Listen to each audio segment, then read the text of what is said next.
नमस्कार दोस्तों, क्या हाल चाल है आप सबके। स्वागत है आप सबका एक बार फिर से स्व ज्ञान चैनल की हमारी अगली पेशकश। और आज का जो हमारा वीडियो है, हमारी कॉन्टेस्ट विनर जो हैं अंजलि परमार, उनका एक क्वेश्चन है जिसके लिए उन्हें हमने एक स्टीम प्रेस जो है वो ऑलरेडी भेज दी है। एंड आई होप कि उन्हें पसंद आएगी। रांची के रहने वाली हैं और वो उसे ज़रूर पसंद करेंगी। तो क्वेश्चन उसका ये था कि 7 जन्मों का साथ क्या होता है, उसके बारे में वो जानना चाहती हैं कि क्यों बोला जाता है कि सातों जन्म तक हम साथ रहेंगे या साथ निभाएंगे and all these kind of things. तो बहुत ही अच्छा क्वेश्चन है ये। काफ़ी लोगों के दिलो दिमाग में इस चीज़ का डाउट भी रहता है, तो हम कोशिश करेंगे कि जितना हो सकता है उनके वो डाउट्स क्लियर करने के लिए।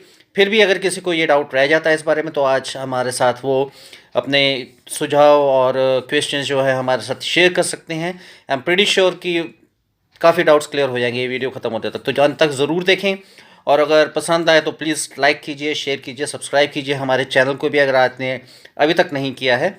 और एक बार फिर से कॉन्टेस्ट अभी भी ओपन है। अगर आप कुछ ऐसा क्वेश्चन हमें भेजते हैं जिसके ऊपर हमारा एक अच्छा वीडियो बन सकता है, तो हम ज़रूर आपसे आगे आपको उसके कॉन्टेस्ट विनर के रूप में कोई ना कोई अच्छा गिफ्ट जो है आपके साथ शेयर करेंगे।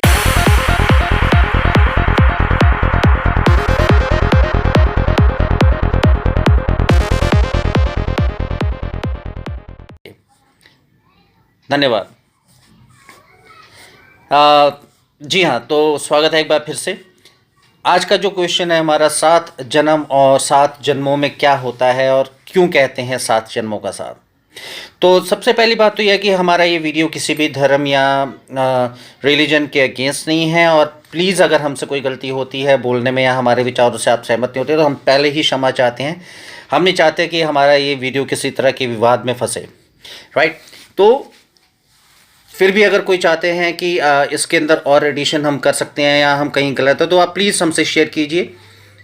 हम आपके सुझावों का पूरे दिल से स्वागत करेंगे। तो शुरुआत करते हैं जन्मों की।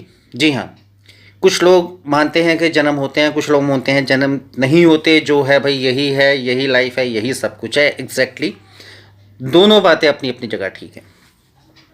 लेकिन जहाँ तक हम लोगों ने इस चीज़ को स्टडी किया है, हम ये जानते हैं कि हर आत्मा उस परमात्मा के थ्रू जो है इस धरती तक आई है। और हमने ये जाना है, पढ़ा है, समझा है, सीखा है अभी तक कि हर आत्मा का एक सफ़र होता है।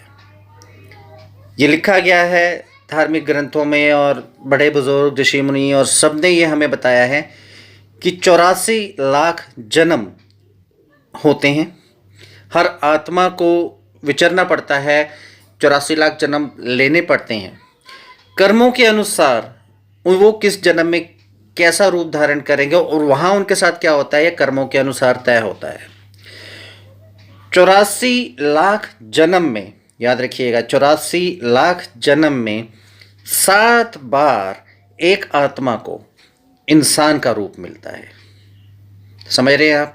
इंसान का जन्म बहुत ही कीमती मौका होता है, जबकि आप अपने कर्मों को सुधार सकते हैं। शायद और किसी रूप में पैदा होकर आप अपने कर्मों को नहीं सुधार सकते हैं, लेकिन इंसान के रूप में पैदा होकर आप अपने कर्मों को सुधार सकते हैं आगे आने वाले जन्मों के लिए और समय के लिए। भगवान सबको बराबर मौका देते हैं कि भाई इन 7 जन्मों में आप समझ जाओ, संभल जाओ। मोह माया है, वो क्या खेल खेलते हैं भैया वही जाने। हम बहुत छोटे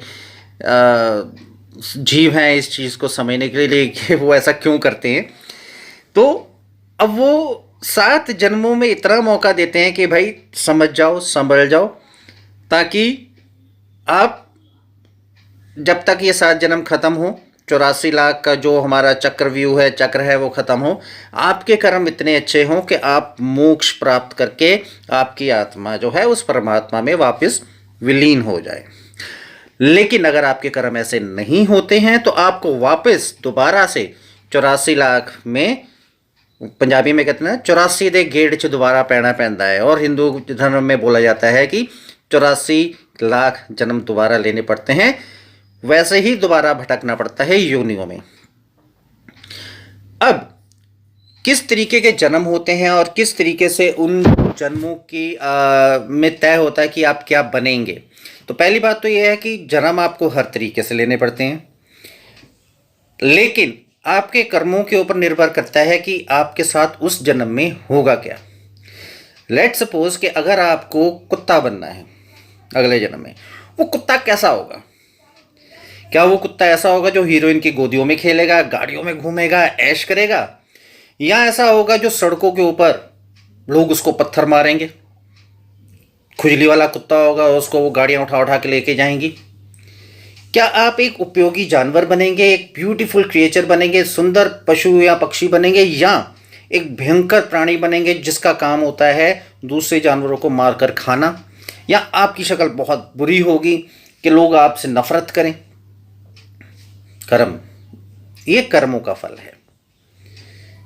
उसके बाद आप अगर इंसान का रूप लेते हैं तो आप कैसे घर में पैदा होंगे? अमीर घर में, गरीब घर में? क्या आप किसी ऐसे व्यक्ति के घर में पैदा होकर ऐसे बनेंगे जो कि धर्म का प्रचार करे, पंडित बने, मौलवी बने, प्रीस्ट बने, या ऐसे बनेंगे जो चोर डाकू बने, डकैत बने, लोगों को लूटने वाले, मारने वाले? आप कैसा काम करेंगे? आप डॉक्टर बनेंगे, इंजीनियर बनेंगे, टीचर बनेंगे, या आप एक कसाई बनेंगे? सब कर्म है और सब निर्धारित है। जो लोग नहीं मानते इन चीज़ों को, तो मेरे को ये उनसे बहस करने का कोई वो नहीं है, क्योंकि ये बात वही मान सकता है, समझ सकता है जो इन चीज़ों के पार हो चुका है। जिसके साथ अभी तक ऐसा कुछ नहीं हुआ है या जो नहीं मानना चाहता है, तो उसे मनाना हमारा काम नहीं है। वो जब वक्त आता है तब अपने आप समझ जाता है। लेकिन ये सत्य है। सिर्फ अपने अंदर झांक कर देखें कि क्या कारण है कि एक बच्चा अमीर के घर पैदा होता है और एक बच्चा गरीब के घर में पैदा होता है। कोई तो कारण होगा। एक बच्चा जो अमीर के घर में पैदा हुआ है वो सारी धन दौलत ज़्यादा नष्ट कर देता है और सड़क पे आ जाता है।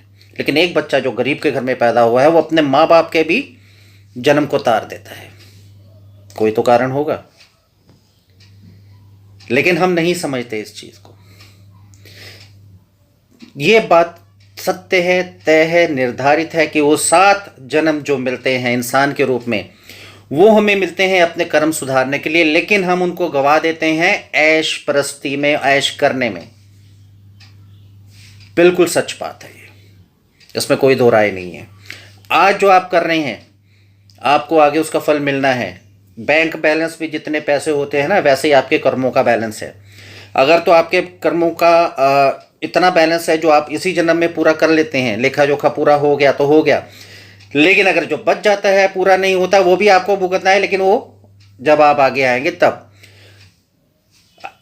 कहा जाता है कि एक आत्मा का जो सबसे बड़ा जन्म होता है, मतलब सबसे ज़्यादा आयु होती है, वो होती है पेड़ के रूप में। Trees are the living things, मानते हैं हम, जानते हैं हम, साइंस ने तो अब बताया है। हमारे तो धर्मों में और ऋषि मुनियों ने पता नहीं कब से ये बातें बोल रखी हैं। तो सबसे बड़ा जन्म, सबसे ज़्यादा आयु एक पेड़ की कही गई है। अब आपको अगर पेड़ बनना है तो वो पेड़ कैसा बनना है?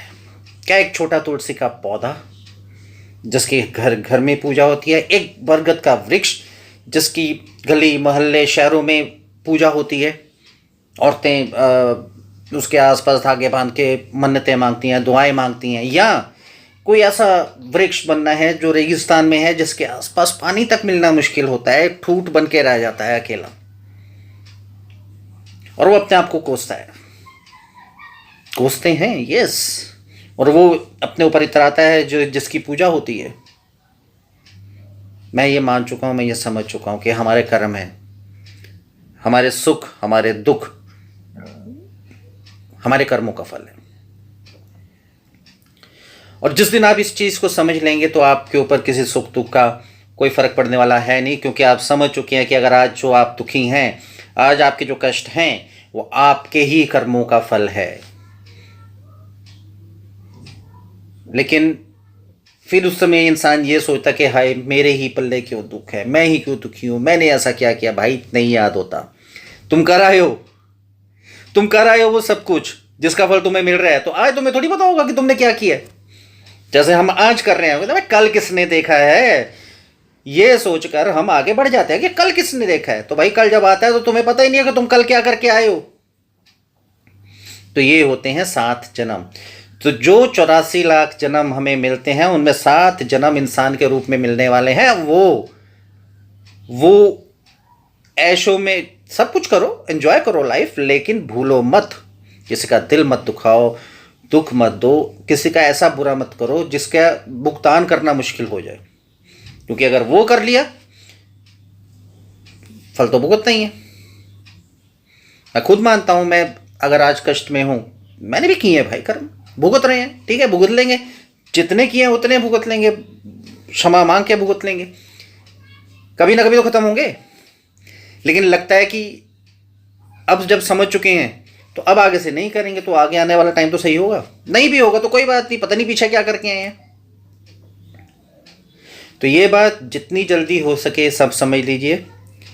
और थैंक यू वेरी मच ये क्वेश्चन पूछने के लिए miss Pamar, and I hope कि आपको भी ये बातें सही लगी होंगी। फिर भी अगर आपके मन में कोई शंका है, कोई दुविधा है या कुछ और जानना समझना चाहते हैं तो प्लीज़ आप हमसे अपने विचार व्यक्त कीजिए, शेयर कीजिए। वीडियो अच्छा लगा हो तो अभी आप कमेंट कीजिए और आगे सब्सक्राइब कीजिए और अपने दोस्तों के साथ भी शेयर कीजिए।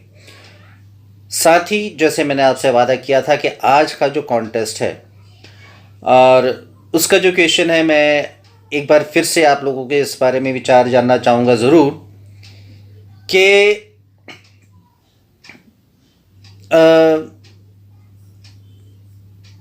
अगर मैं ये बोलूं कि इंग्लिश ग्रामर के क्या रूल्स हैं या ग्रामर में पंक्चुएशन का क्या महत्व है, उसका कोई सटीक उदाहरण देके हमें बता सके, तो हमारा अगला जो